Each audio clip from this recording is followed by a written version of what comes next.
When the war reached her gates, the alien princess took up the blade.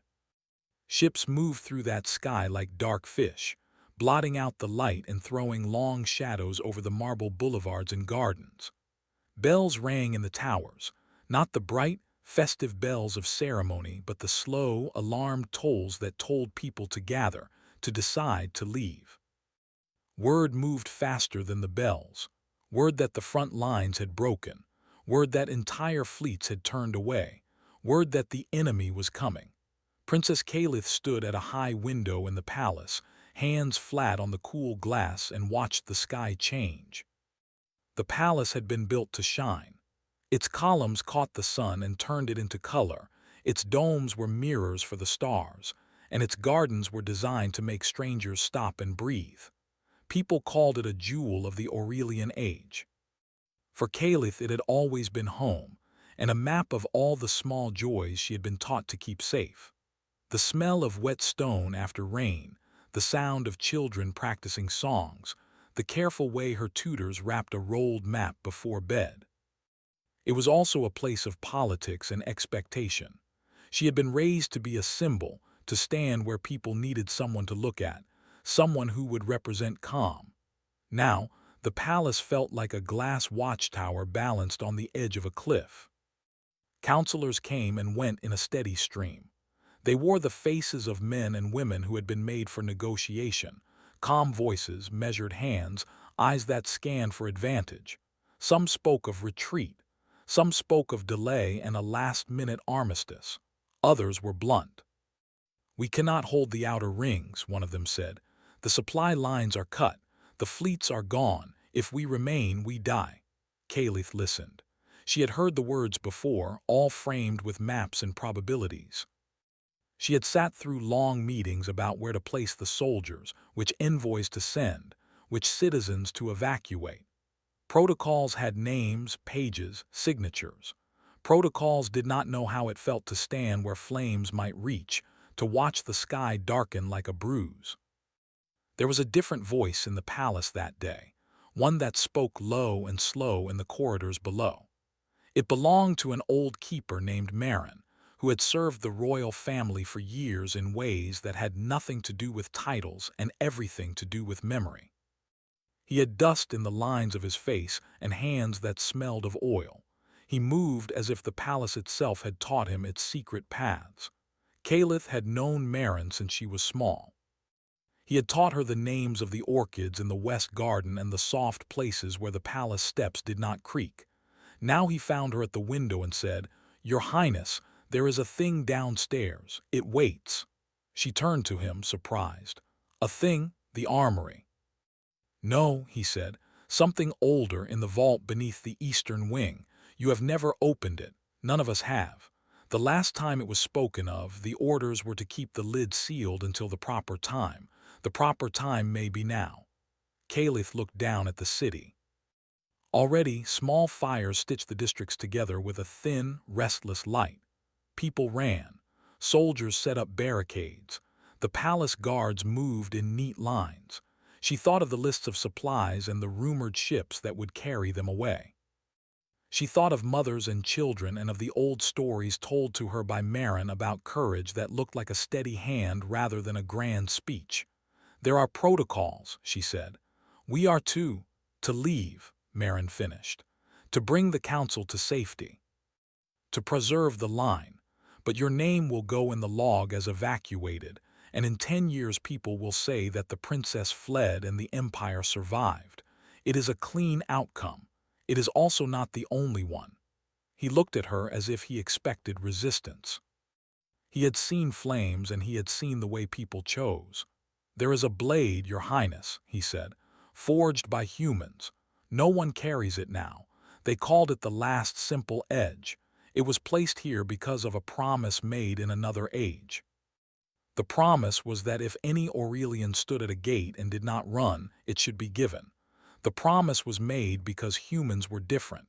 You have to decide what you are." Calith felt the weight of the palace settle in her chest. It was not just people she would be leaving.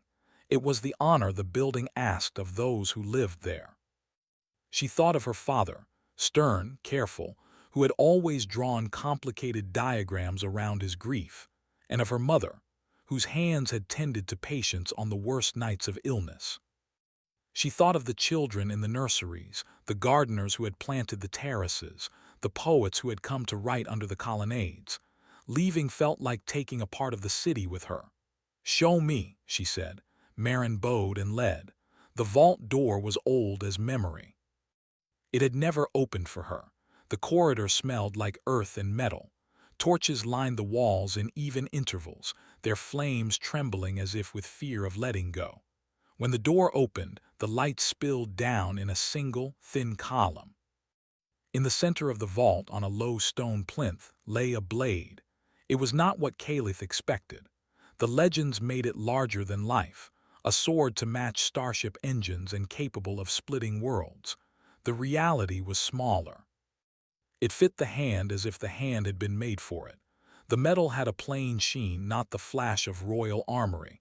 The grip was wrapped in rough cloth, worn thin by time. The blade did not sing. It seemed to wait. Marin's voice dropped. The human makers made it simple on purpose. They believed in small tools and clever minds. They thought a blade could teach a user something the rest of their weapons could not. Caliph reached out. The metal was cool. It had been untouched for generations, but its presence felt like the memory of a song that had been hummed and not forgotten. In her palm, the grip fit like a promise. The blade's weight was real and honest. It balanced right in her hand. For a moment, the sound of the palace fell away. She thought of 100 small movements, lifting a cup, reaching for a child, drawing breath. Each seemed to line up with the way the blade would move. "You do not need to wield it," Marin said. "There are other ways. But you should know what lies beneath what we preserve." Outside, the alarms grew louder. The first of the enemy scouts had reached the outer gardens. A messenger arrived at a run, tripping slightly, handing over a folded strip of information. The outer gate had fallen in a single hour. The defenders had been cut at the knees by new tactics. There were rumors of a weapon that turned fleets into ash before they could align their shields. The council gathered. Ministers argued. Some said surrendering the palace would save lives. Some said the palace was a symbol, and symbols saved more than bodies. Caliph listened and thought about symbols. She was a symbol, yes, but symbols meant nothing if the people behind them had nothing to stand on. At dusk, a line of smoke rose to the east. It was thin and black, a column that meant a district had been taken. The palace guards tightened their ranks. They looked at the princess as if asking, "Will you go?" She could have gone. Ships still lingered in the deeper docks. A single message would secure her passage to a safe world, a place where she could learn to rule in exile, to gather support, to send letters in later years about how the empire had endured. She knew how history favored survival. She had read the chronicles. She had counted the cost. Instead, she walked out to the outer gate. The gate was carved with the empire's sigils. Soldiers clustered around it, tired and young and not yet aware of their own fear. A captain stepped forward when he saw Caliph. He had the look of a man who had been told to stand and had not expected to be part of history. "Your Highness," he said, "there are orders to withdraw. We have to—" "Orders are paper," Caliph said softly. "When the gates are closed, we will decide what the paper says." He searched her face. He saw a woman who had been taught all her life to be careful and found in her a decision that belonged to someone else. He bowed. "As you command." The people near the gate watched her. Children who had been playing with hoops stopped and stared. An old woman with a cart of herbs stood with her jaw clenched. Soldiers made a path. Caliph stood with the blade at her side, its steel catching the last of the light as if to hold a small sun. The enemy arrived before dawn. Their banners were like the night sky, dark with a cold geometry. They came with formations that moved in strange patterns, shifting as if the air itself carried their will. They brought machines that groaned and spat. When the first wave hit the outer defenses, it was a roar like a sea broken on stone. Men and women pressed into the gaps, shields locked, spears raised. Caliph did not stand behind the lines. She stepped forward. Her boots hit the paving stones with a steady sound. The blade in her hand did not glow or hum. It was simply present. A captain near her shouted and raised his sword, trying to place her within the plan. She shook her head. "This is not the plan," she said. She moved through the defenders like a river flows around a rock, quiet and sure. She watched where the fighting went wrong. A squad pushed ahead and were cut off. Another flank left a gap. She did not strike first. She watched. Her eyes looked for the small openings in the enemy's armor, the way their pilots took their eyes off the ground to watch some distant map. When she moved, it was to close a space or to call a man away from a poor choice. Her presence steadied people. When she ordered, they followed. At her side, a young guard named Gilos took a blow meant for her. He fell, coughing, breath leaving him like a dropped flag. Caliph dropped to her knees and pulled him to shade, pressed a hand to his side. He spat blood and smiled, a small bitter thing. "You should not be here," he said. "You should be," Caliph answered. "You have the right to be." She looked up at the ring of enemy soldiers. They were not monsters. They were methodical and trained. They were cold, efficient. They had a will to take. That was enough for that moment. It was not the whole of what might come. The palace gates shook. Sappers had come with tools and bitter intent. The chief engineer, a heavy-set woman with ash in her hair, ran past Caliph and dropped to her knees to examine the mechanism. She looked up and found the princess there, covered in dust and blood from a cut on her brow that would not stop bleeding. "We can hold them," the engineer said, "but only if we can delay long enough for the eastern bulwark to link. We need time." Caliph thought of time as a coin you could spend. In this city, time had been used freely and often wasted. She did not want to waste it now. "Then hold," she said. "Hold and make them pay for every foot." Her voice carried. People who had not been sure of anything found steadiness in it. They sang their old chants in broken form. They pulled together. Men who had been about to leave found themselves fixing brace after brace. Where a ladder rose too quickly, a hand reached to bring it down and move it in a safer place. Where a soldier froze, someone else took his place. It was not a grand strategy. It was 1,000 little choices that suddenly lined up. The first breach came with morning light. The enemy threw themselves against the gate like a tide. The gate held at first because the defenders would not let it go. Caliph found herself near the thickest part of the fight, the blade in her hand like a question posed to the air. She did not seek glory. She sought to be useful. She saw that usefulness in a simple movement, a way to pull one man free and push another back. When the gate staggered and cracked, a cheer rose up from the attackers. They thought the wall would fall. For a long second, the palace seemed to tilt toward ruin. Caliph braced her feet. She thought of all the small things she loved, of the gardener's song, of Marin's hands, of Gilos, lying pale in the shade of a marble column. The blade was a weight and a promise in her palm. She raised it and stepped forward into the space where the breach would be. Her movement made people look at her. In that look there was something raw, fear, hope, the simple human desire to follow where someone went first. The soldiers shuffled aside, making room as if for a ritual. She did not strike into a crowd. She moved as a hand might move to pull a child from a road. She forced herself to be precise, to let the blade do what it could do, cut a rope, trip a foot, block a blow, not to carve symbols into the sky. They passed the first line and then the second. The enemy was surprised by the sight of a princess who fought like a person rather than like a symbol. She stepped into the breach and made her stand there, not as a hero of songs, but as a woman who decided to plant her feet and hold the ground. When the gate finally fell, when the heavy wood sank and the enemy poured through, the palace did not collapse into instant ruin. It changed hands like a storm that had hit a tree and not yet uprooted it. The defenders retreated inward but not out. They stacked beds and benches and anything that could slow them down. They lit fires in the alleys to bend the smoke away. They moved in ways that made sense in small spaces. Kalith found herself near the inner courtyard, the blade at her hip and blood on her sleeve.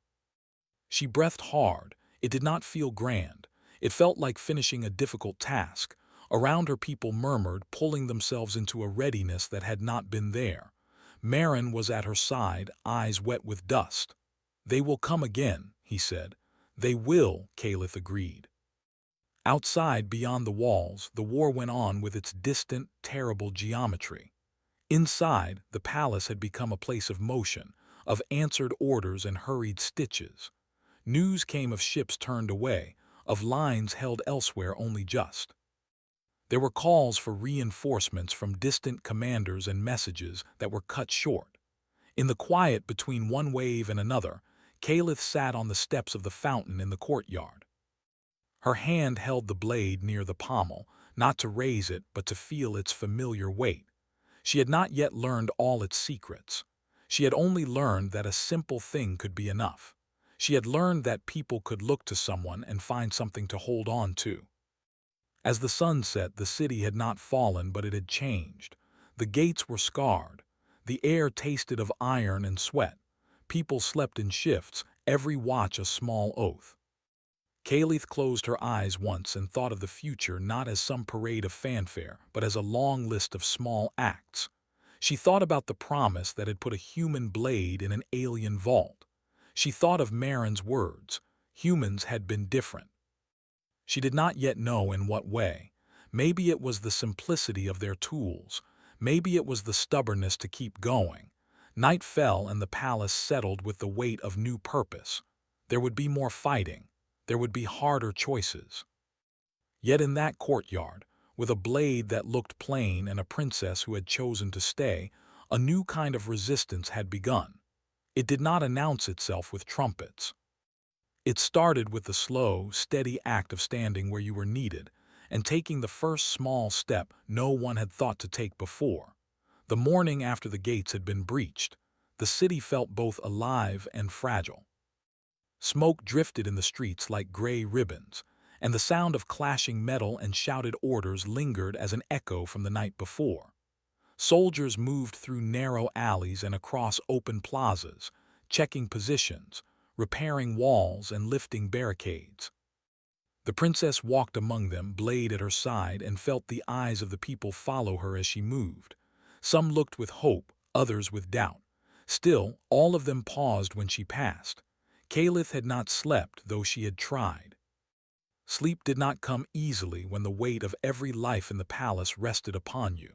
She had seen Gilos still pale and coughing from the scrape he had taken in the courtyard.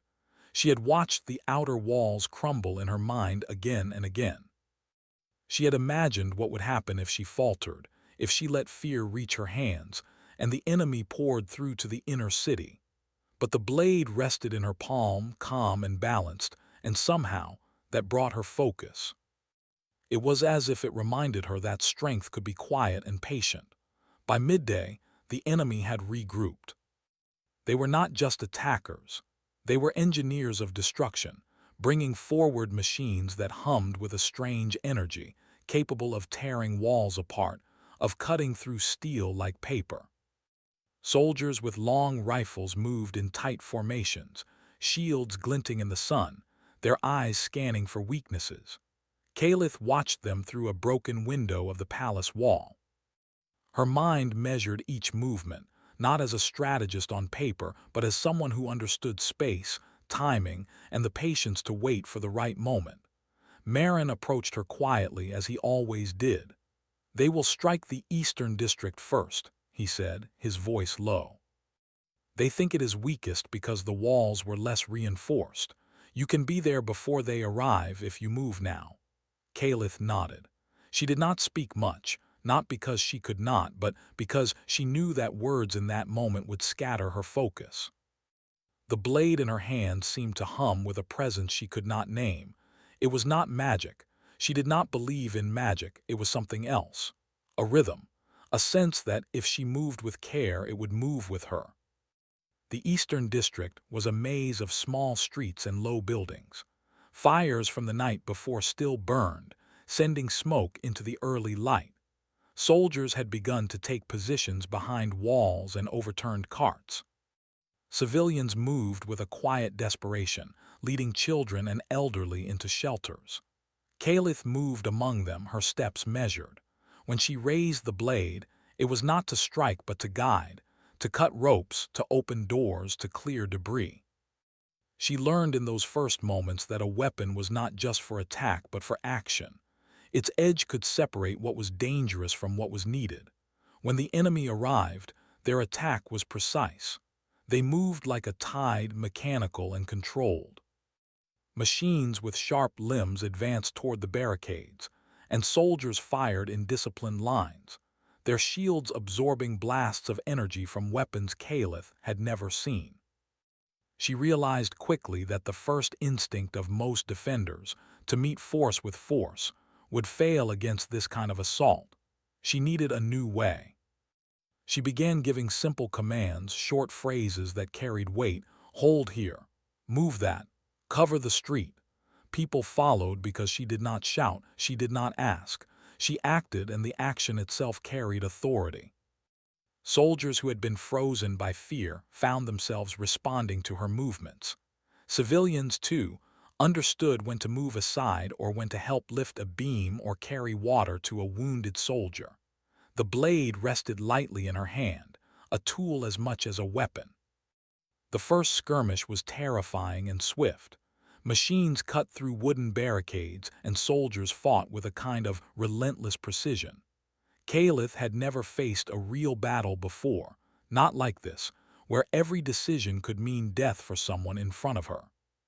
She learned quickly. She dodged a striking arm of one of the machines, pulled a child from a doorway just before a beam fell, and pushed a soldier out of the path of a falling wall panel. Every movement was small, precise, and necessary. The blade felt alive, moving as if it understood her thought before she fully formed it. By noon, the Eastern District had become a controlled chaos. Caliph realized that the enemy's strength was in their numbers and precision. Their weakness was predictability. They moved in patterns, following their own training rather than responding to reality. Caliph began to use that against them. She guided soldiers to create traps from overturned carts, barrels of oil, and fallen beams. The first few machines were destroyed when they hit hidden obstacles. Soldiers who had thought they were doomed felt hope. A group of enemy soldiers tried to flank her position, moving through a narrow alley that Caliph had noticed early in the morning. She moved to intercept them, stepping lightly over broken stone and debris. The blade moved with her hand, not because it had will, but because she had learned its rhythm. She struck not with strength but with timing, hitting the first enemy soldier's weapon just at the moment he raised it, deflecting it, and sending him stumbling backward. The next fell in a quick series of motions. Caliph felt a strange clarity as she worked. The blade was not just an object. It was an extension of her decisions, an amplifier of focus. The soldiers who had been closest to her paused when they saw her skill. Not a single one of them had expected the princess to fight. They had expected a figurehead to stay behind the lines, to be protected, to give orders but not participate. Yet here she was, moving with calm, measured steps, saving lives and defending ground with precise actions rather than raw strength. The news of her movement spread quickly. Messengers and scouts carried tales of a princess wielding a blade that seemed almost to act on its own, who moved through the chaos with a quiet confidence that inspired soldiers. People in the city whispered in awe. Parents told children to watch her, to see courage not as a tale but as something alive, something to be understood and learned. Caliph knew that this was not about her alone. The blade was important, but more important was what it represented: action, clarity, and refusal to submit. Soldiers who had thought their options limited found new ways to fight. Civilians who had been frozen with fear found new strength in small acts of service. The city itself seemed to take a deep breath and prepare to resist rather than flee. By afternoon, the enemy had begun a heavier assault. Machines larger than any before moved through the streets, cutting down barricades and forcing soldiers to retreat. Kalith realized that she could not meet these machines directly. Brute force would fail. She needed to guide others, to use the environment, to anticipate and direct. She sent groups of soldiers to higher ground, where they could drop weighted beams, stones, and other tools onto the advancing machines. She moved through the streets, checking positions, adjusting placements, giving silent instructions with gestures or a single word. The Eastern District burned in spots, but it held. Civilians were evacuated from dangerous areas, guided through narrow passages that Kalith had memorized as a child. She moved as if she were reading the streets, sensing where danger would strike next and positioning herself and others to reduce its impact. The blade was never idle. She used it to break locks, cut ropes, and create paths. It had become a tool of survival, a guide in the chaos, and a symbol that the defenders could rally around. By evening, she faced a new challenge. The enemy had begun to use creatures from other worlds, beasts trained for war, with armored hides and claws designed to tear through walls and shields. Soldiers panicked when they first appeared. Kalith did not. She studied them, noting their movements, predicting how they would attack. She led a small team to trap the creatures using fire, water, and collapsing structures, drawing them away from civilians. The beasts were dangerous, but the strategy worked. When she returned from the eastern streets, she found Marin waiting. His hands were dirty, his face streaked with smoke and sweat. "The blade," he said, nodding toward her, "is more than metal. You are learning. Humans made it for purpose, not for show. You see now how a simple thing can teach focus." Kalith allowed herself a small smile. She did not feel heroic. She felt practical, aware, and alive. She thought about the human creators of the blade. They had designed a tool that demanded attention, that rewarded precision and patience. They had understood something important. Victory often depended on clarity and careful action rather than overwhelming power. The city quieted for a few hours that night. Fires burned, but the chaos of the day had given way to a tense calm. Soldiers tended to their wounded, civilians helped where they could, and Kalith walked the streets to ensure nothing was left unchecked.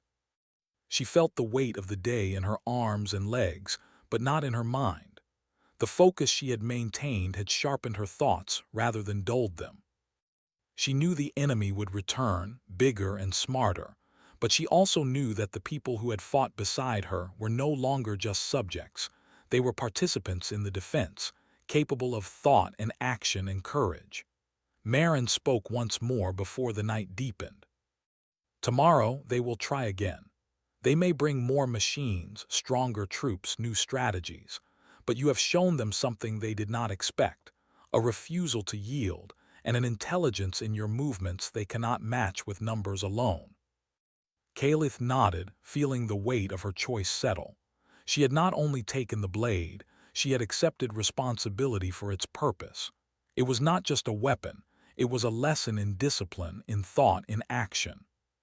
She had begun to understand that humans were remembered not for the size of their fleets, but for their capacity to act decisively when others hesitated.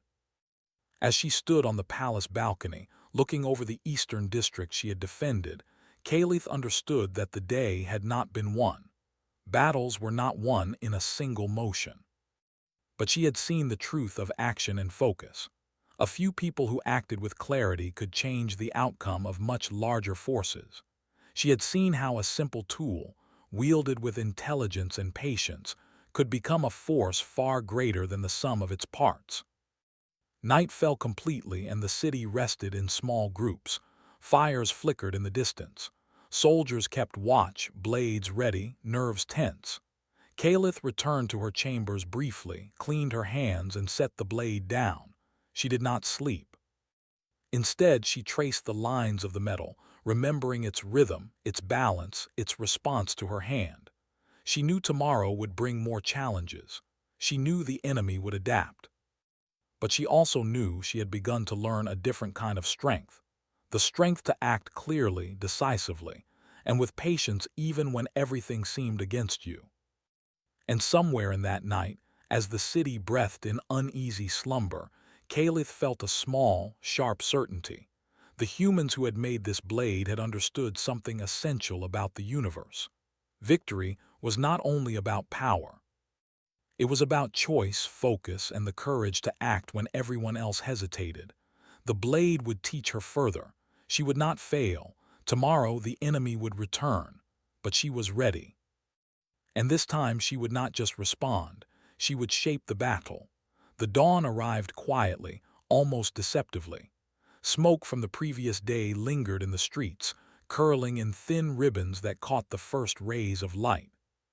Soldiers moved through the city, checking barricades, tending to the wounded, and whispering to one another about the events that had already become legend.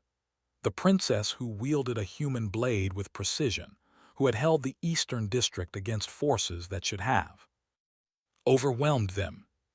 Caliph walked among them, listening, observing, and learning. The enemy had not slept.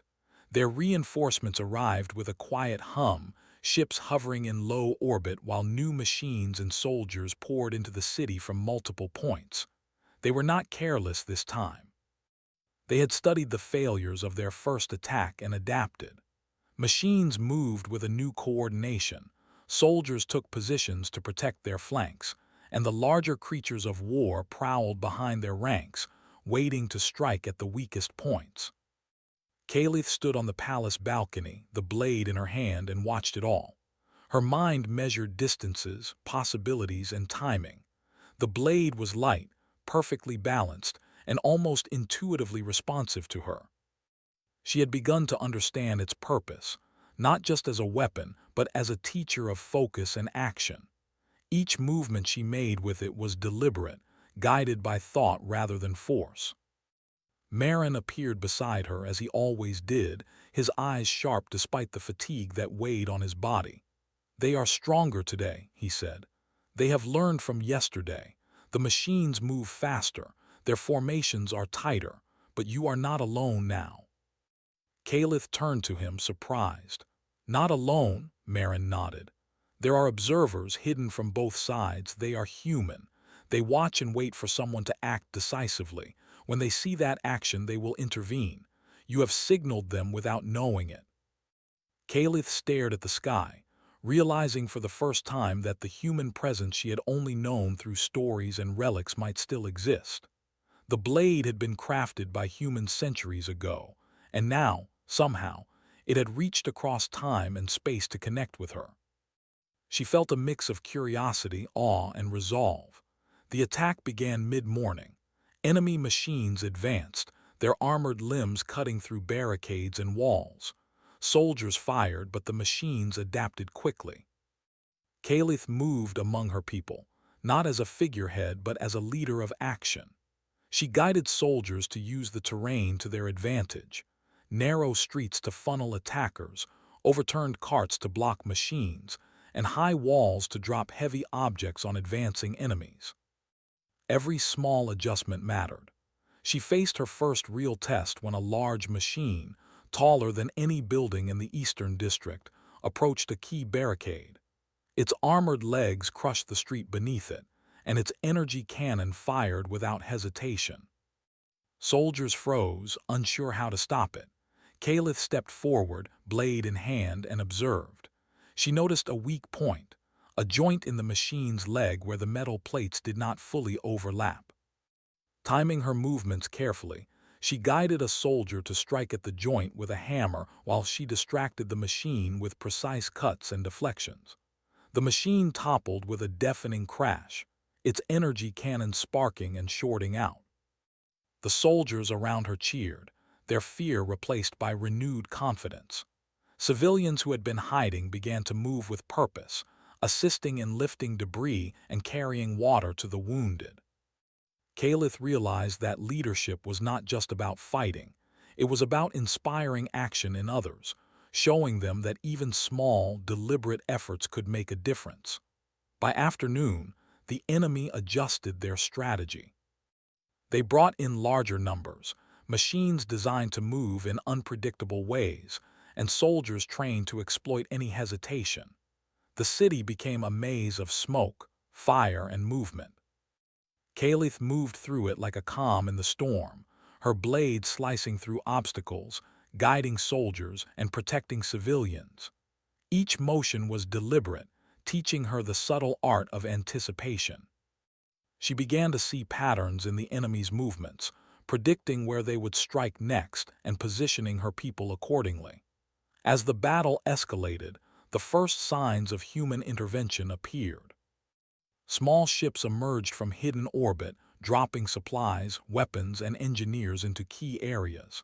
They did not engage directly at first.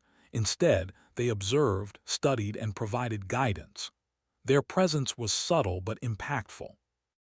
They showed soldiers how to reinforce barricades more effectively, how to use simple tools in clever ways, and how to move in coordination. Kalith watched them, realizing that the humans had brought more than technology. They had brought knowledge, strategy, and adaptability. The blade responded to her awareness of this new element. Its weight in her hand felt different, more alive, as if it recognized the human's presence and the expanding possibilities it created. She tested its balance, moving it in fluid motions that deflected attacks and cleared paths. She began to experiment with more complex techniques, combining observation, anticipation, and movement. Each success built her confidence, and each failure taught her a lesson about timing and precision. By evening, the enemy made a final push. Machines and soldiers moved in coordinated waves, aiming to overwhelm the defenses of the city.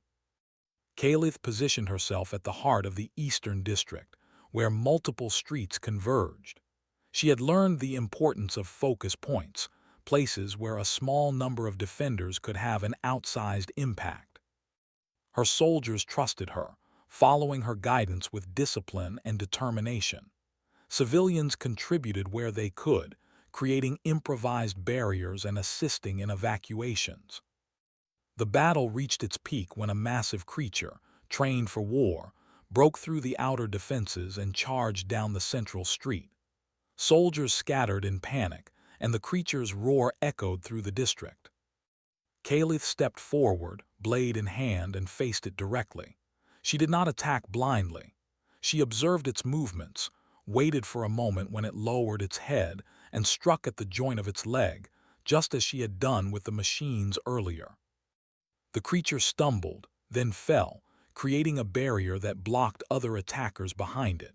Soldiers and civilians alike were inspired by her calm precision, rallying to reinforce the barricades and hold their ground.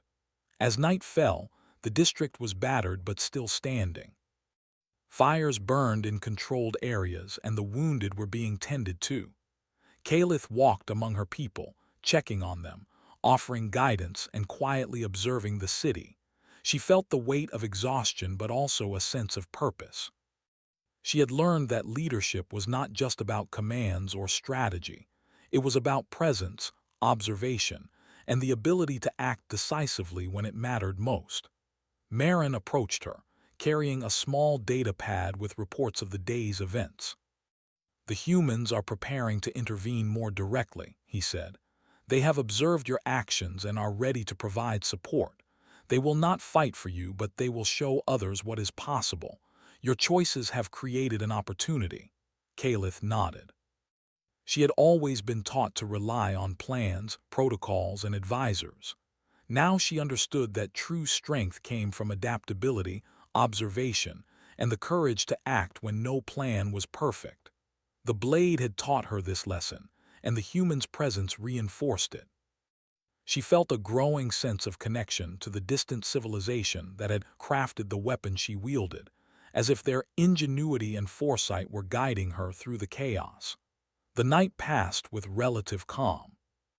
Soldiers took shifts watching the streets, reinforcing barricades and assisting the wounded. Civilians moved quietly, preparing for the possibility of another attack. Kalith stayed awake, studying maps, observing patrol reports, and practicing with the blade. She experimented with new techniques, combining her movements with the knowledge she had gained from the humans' subtle guidance. Each motion became smoother, more precise, and more effective. In the early hours before dawn, a scout returned with news of enemy movements. The attackers were regrouping, preparing for a coordinated strike that would test the city's defenses more severely than any previous assault. Kalith gathered her officers and soldiers, sharing her observations and strategies. She emphasized adaptability, observation, and decisive action, drawing on everything she had learned in the past 2 days. Her confidence was contagious, and her people prepared themselves with renewed determination. When the enemy attacked at first light, they were met with a city that had become more than a collection of barricades and soldiers. It was a living, thinking defense. Soldiers moved with coordination, anticipating threats and responding to changes in the battlefield.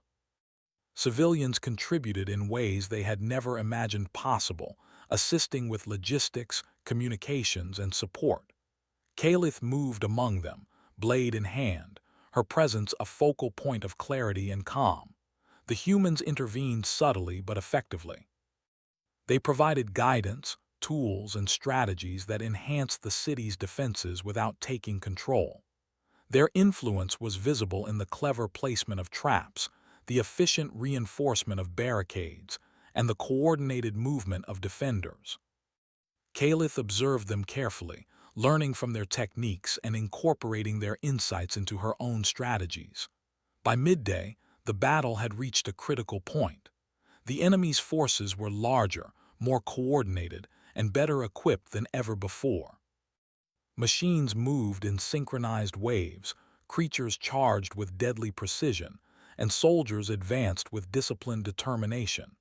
Kalith met them head-on, not with brute strength but with careful observation, anticipation, and decisive action.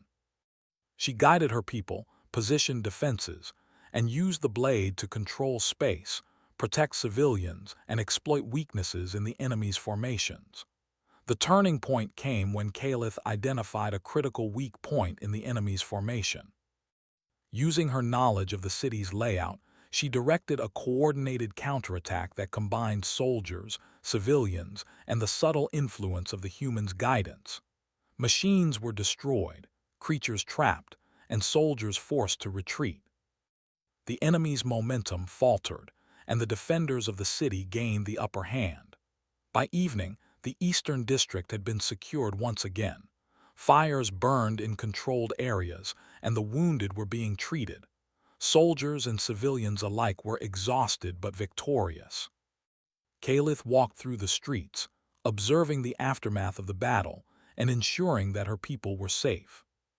She felt a deep sense of satisfaction, not from personal glory, but from the knowledge that her actions had inspired others, taught them to act with clarity, and demonstrated the power of focus and decisive action. Marin approached her once more, his eyes reflecting both pride and exhaustion. "The humans are ready to move further," he said. "They will not fight for you, but they will show others the possibilities of action, strategy, and clarity. You have created the conditions for a larger change." Kalith nodded, understanding the significance of his words. The humans were not saviors, nor were they conquerors. They were teachers, demonstrating the power of adaptability, intelligence, and decisive action. She felt a deep connection to their legacy, recognizing that the blade she wielded was more than a weapon. It was a symbol of potential, focus, and the capacity to shape events through careful, deliberate choices. As night fell, Kalith stood on a high balcony, looking out over the city she had defended. The eastern district had survived, battered but not broken. Fires flickered in controlled areas, and the streets were filled with the quiet murmur of recovery. She held the blade in her hand, feeling its weight, balance, and presence. It was no longer just a tool, it was a partner, an extension of her mind and body, a guide in the chaos of battle. She knew that the war was far from over. The enemy would return stronger and more determined. But she also knew that she had learned something essential. Victory was not achieved through brute force alone, but through observation, adaptability, and decisive action. She had begun to understand the lessons embedded in the human blade, and she had seen the impact of human guidance in the larger context of battle. The night passed with quiet vigilance. Soldiers took turns watching the streets, reinforcing defenses and caring for the wounded. Civilians assisted where they could, learning from the examples set by Caliph and the humans. The city, once passive and uncertain, had become a living, thinking defense, capable of responding to threats with intelligence and coordination. Caliph spent the night practicing with the blade, refining her movements, and contemplating the lessons she had learned.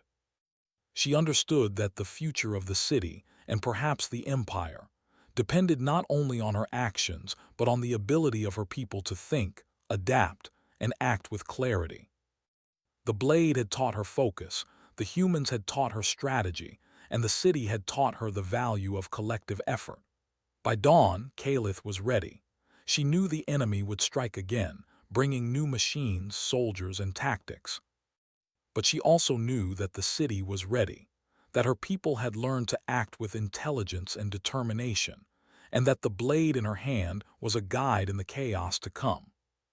She felt a quiet confidence, not born of arrogance, but of preparation, understanding, and the knowledge that clarity and decisive action could shape even the most uncertain outcomes. The war had reached her gates, and she had taken up the blade.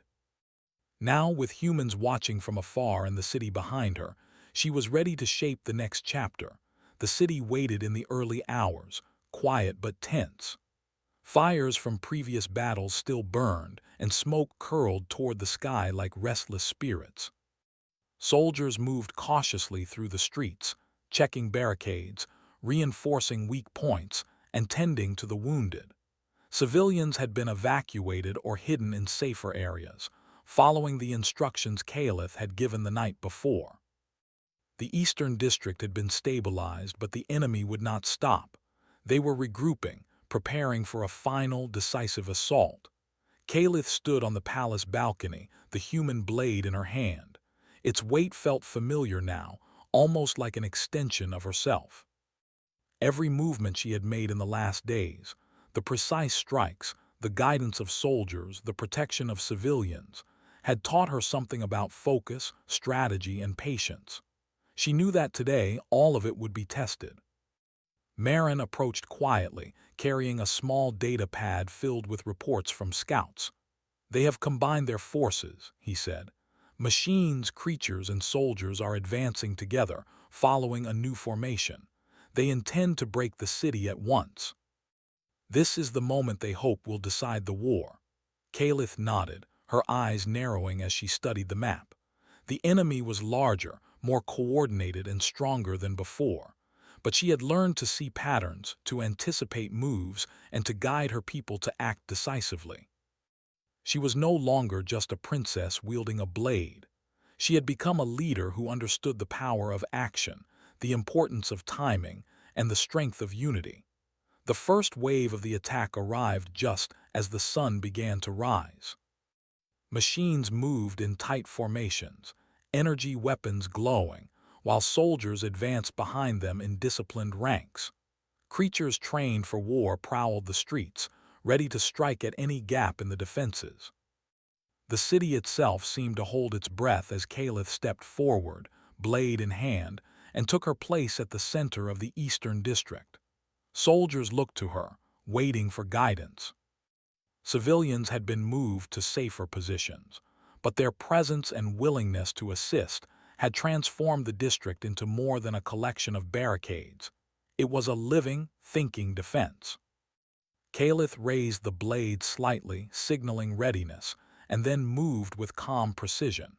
She did not strike blindly.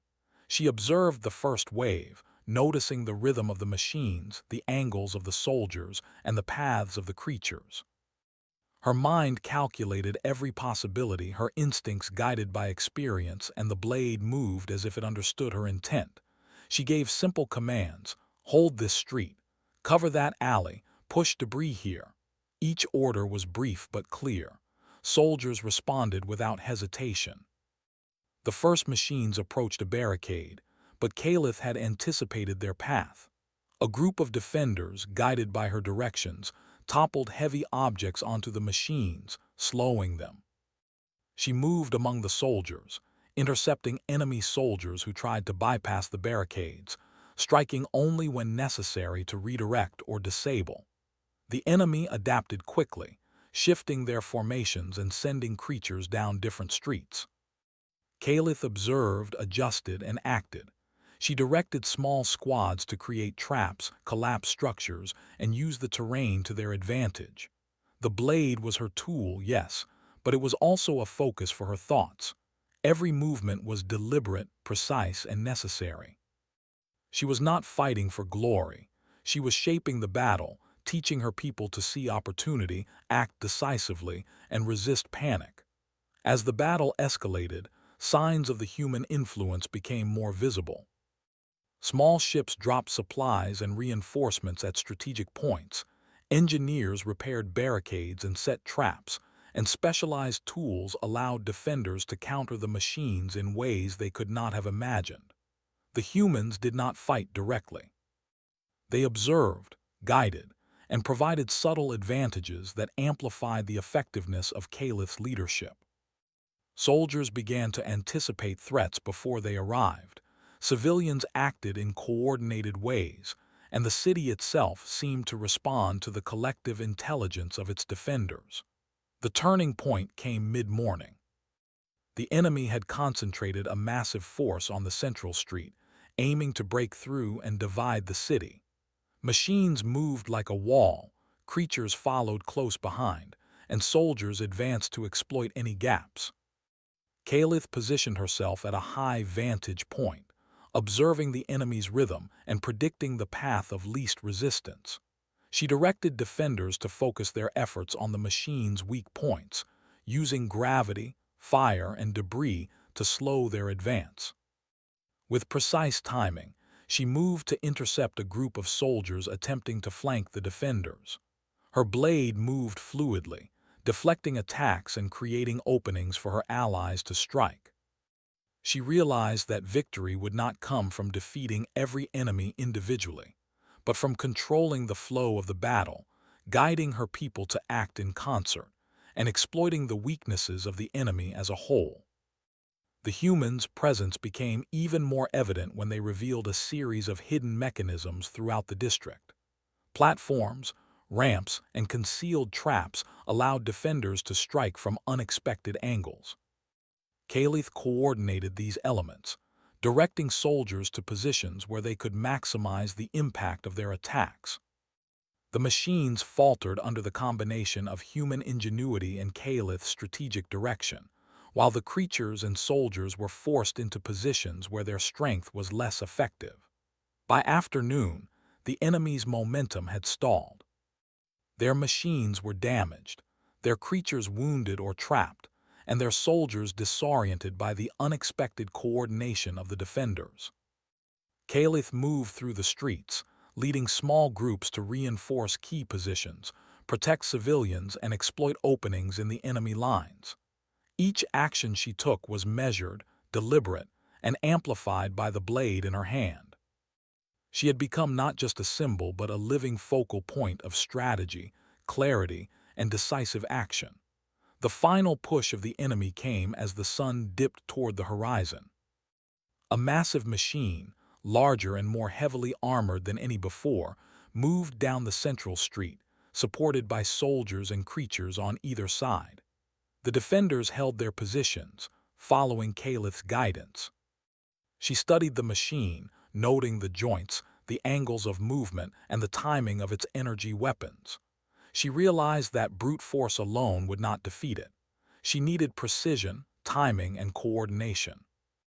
Caliph directed soldiers to create obstacles that would slow the machine, using fire, debris, and gravity to manipulate its path. She moved alongside them, blade in hand, ready to act at the exact moment needed. When the machine's leg shifted over a barricade, she struck a precise blow at a joint, causing it to stumble. Soldiers behind her followed up, using tools and improvised weapons to exploit the opening. The machine fell, its energy weapons sparking and failing, creating a momentary gap in the enemy's formation. That moment was all Kalith needed. She moved forward, guiding soldiers to strike at weak points, collapse barriers onto the enemy, and protect civilians caught in the chaos. Her actions were deliberate, precise, and amplified by the blade's balance and responsiveness. Soldiers began to act with confidence, civilians contributed in ways they had never imagined, and the city itself seemed to respond to the collective focus of its defenders. By nightfall, the enemy's forces were in full retreat. Machines that had survived were abandoned, creatures that could not escape were trapped, and soldiers who remained were demoralized and disorganized. The city had endured. The Eastern District, battered and scorched, stood as a testament to the courage, focus, and coordination of its defenders. Kalith walked among her people, blade in hand, observing the aftermath and ensuring that no one was left in danger. Marin approached, his eyes reflecting exhaustion and pride. "You have done what few could imagine," he said. "The humans will see this and the galaxy will take note. You have not only defended the city, you have shown what focus, clarity, and decisive action can achieve. You have taught them that courage is more than numbers or machines." Kalith nodded, feeling the weight of the past days settle in her arms and shoulders. She had not acted alone. Her people had followed her, civilians had contributed, and the humans had guided subtly from afar. The blade had taught her focus, the humans had taught her strategy, and the city had taught her the power of collective action. As night deepened, the city began to recover. Fires were controlled, barricades repaired, and the wounded cared for.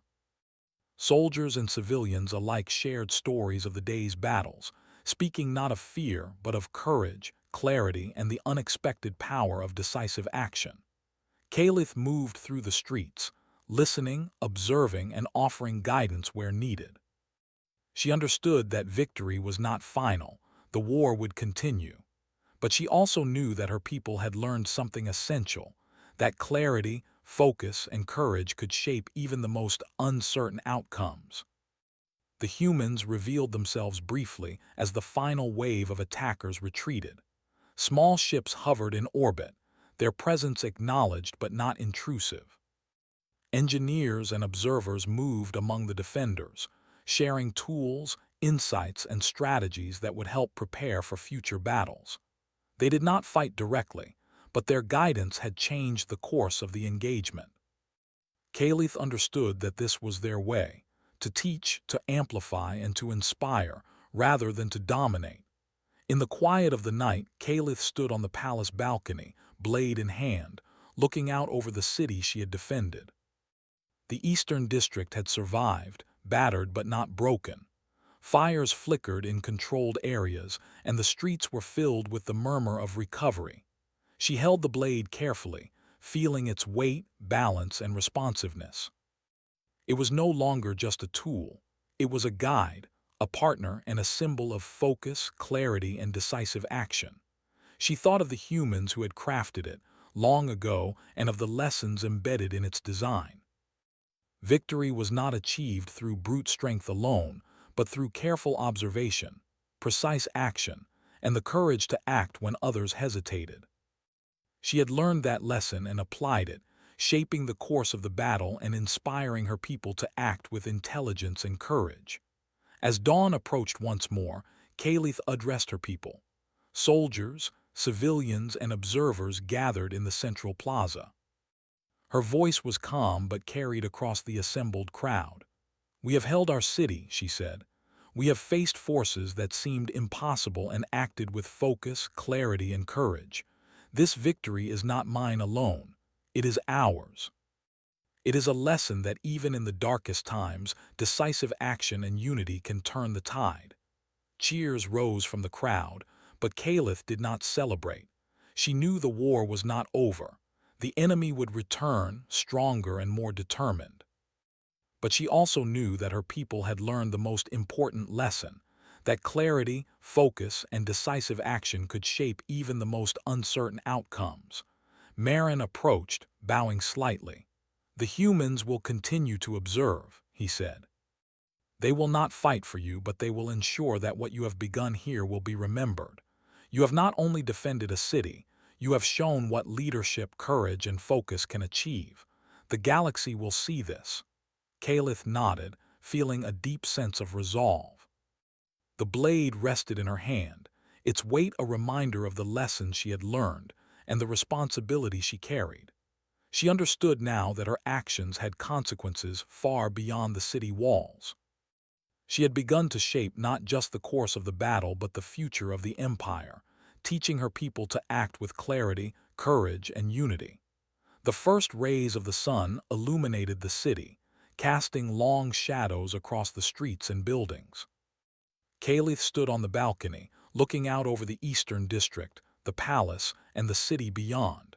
The enemy had been defeated for now, but the lessons of the battle would endure. Soldiers, civilians, and even the observers had seen what could be achieved when fear was set aside and decisive action was taken. She took a deep breath, feeling the cool morning air fill her lungs. The blade was steady in her hand, a symbol of focus, clarity, and potential. She knew the war was far from over, but she also knew that she had begun something far greater than a single battle. She had inspired her people, guided them through chaos, and shown that even in the face of overwhelming odds, courage and decisive action could shape the future. The city was alive with movement once more. Soldiers patrolled the streets, civilians began to rebuild, and the air carried the quiet determination of a people who had faced the impossible and endured. Caliph walked among them, blade in hand, offering guidance, reassurance, and a steady presence. She had taken up the blade when the war reached her gates, and in doing so, she had not only defended her city but had begun to shape the course of history. The humans in orbit observed quietly, their mission accomplished for now. They had seen the potential of decisive action, focus, and courage. They had seen how a single person, armed with knowledge, skill, and determination, could inspire others and change the course of events. Caliph had proven worthy, not just of the blade but of the legacy it represented. As the day progressed, the city settled into a cautious calm. Fires were controlled, barricades reinforced, and the wounded cared for. Soldiers and civilians alike shared stories of courage, clarity, and decisive action, understanding that their efforts had made a difference. Caliph moved through the streets, observing, guiding, and learning. She knew that future battles would come, but she also knew that her people had grown stronger, more capable, and more confident. By nightfall, the eastern district stood resilient. The enemy had been repelled, the city defended, and the lessons of the battle firmly established. Caliph reflected on the past days, the decisions she had made, the movements she had guided, and the lives she had protected. She understood that leadership was not about glory but about focus, clarity, and the courage to act when it mattered most. The blade rested in her hand, its weight a reminder of the lessons she had learned and the responsibility she carried. She had taken it up when the war reached her gates, and through it, she had learned the value of decisive action, unity, and strategic thought. She had inspired her people, guided them through chaos, and shaped the course of events. As the stars began to appear in the night sky, Caliph stood on the palace balcony, looking out over the city she had defended. She understood that the war was not yet over, but she also knew that her people had learned a vital lesson, that clarity, focus, and decisive action could shape even the most uncertain outcomes. The human blade, once a relic of a distant past, had become a symbol of potential, a guide in the chaos, and a testament to the power of decisive action. Caliph held it firmly, ready to face whatever challenges the future might bring. She had taken up the blade, faced the enemy, and shown that courage, clarity, and focus could inspire an empire and change the course of history. And in that quiet night, with the city breathing beneath her, Caliph knew that she had not only defended her home but had begun to shape the future, proving that even a single person, armed with knowledge, skill, and determination, could turn the tide of war and leave a lasting mark on the galaxy. When the war reached her gates, the alien princess took up the blade.